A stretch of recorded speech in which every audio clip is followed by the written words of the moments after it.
네바다 데스밸리. 여름 한복판. 그것도 7월에 찾은 데스밸리는 정말 잊을 수 없는 곳이었습니다.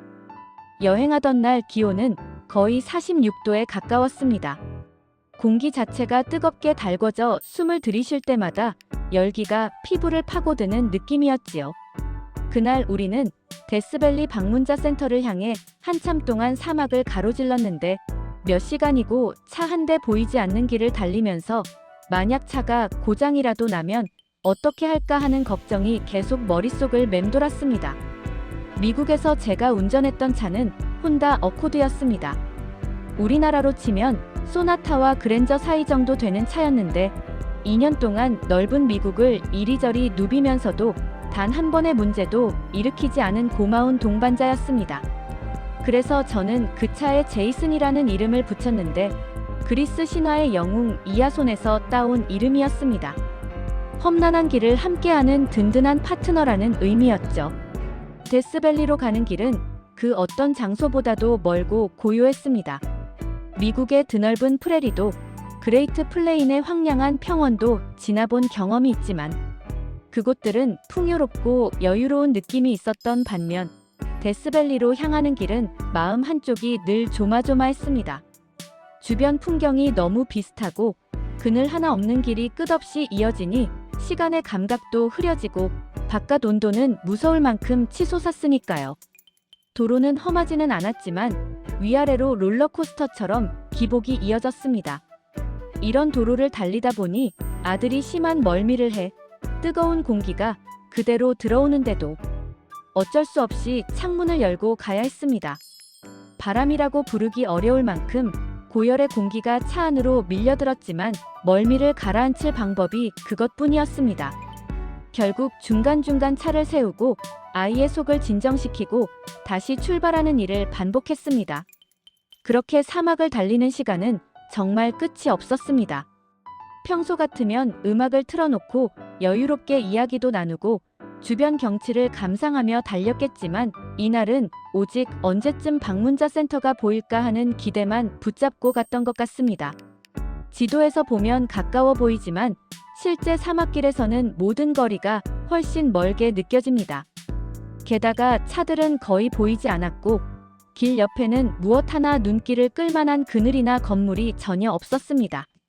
그래서 데스밸리를 찾는 사람들이 얼마나 많은 준비와 결심을 하고 이곳을 찾아오는지 새삼 이해가 되었습니다.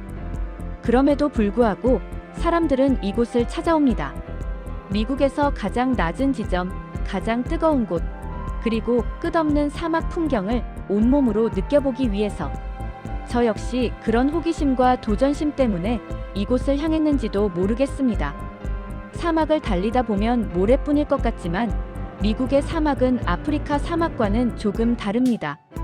모래 언덕이 있는 곳도 있지만 대부분은 다 자라지 못한 작은 나무들이 곳곳에 촘촘하게 자리 잡고 그 사이로 부시들이 뒹구는 모습도 보입니다. 척박한 환경 속에서도 꿋꿋하게 뿌리를 내린 식물들의 생명력이 참 인상적이었습니다. 사막은 텅 빈 공간처럼 보이지만 실은 수많은 생명이 버티고 살아가는 특별한 생태계라는 걸 몸으로 느낄 수 있었습니다. 데스밸리의 특징 가운데 하나는 해발 고도가 매우 낮다는 것입니다. 가장 낮은 지점은 해수면보다 89m나 아래에 위치해 있습니다. 게다가 데스밸리는 미국 본토에서 가장 넓은 국립공원입니다. 그 규모가 얼마나 방대한지 실제로 자동차로 몇 시간을 달려도 끝이 보이지 않을 정도였습니다. 그렇게 사막 한가운데를 계속 달리다 보면 내가 지금 정말 이 거대한 자연 속에 들어와 있구나 하는 실감이 밀려옵니다. 그래도 무사히 그 험난한 열기를 견디고 데스밸리에 도착할 수 있었던 건 결국 제이슨 덕분이었습니다. 혹독한 환경에서도 단 한 번도 문제를 일으키지 않고 우리 가족을 그 뜨거운 땅까지 데려다준 차에게 지금도 고마움이 남아 있습니다.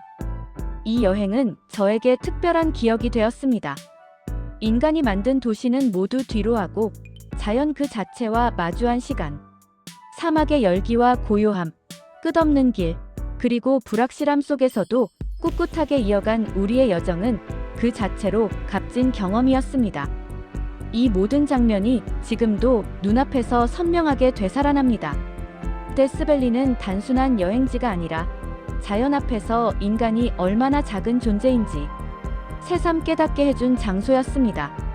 오늘의 이야기는 여기까지입니다.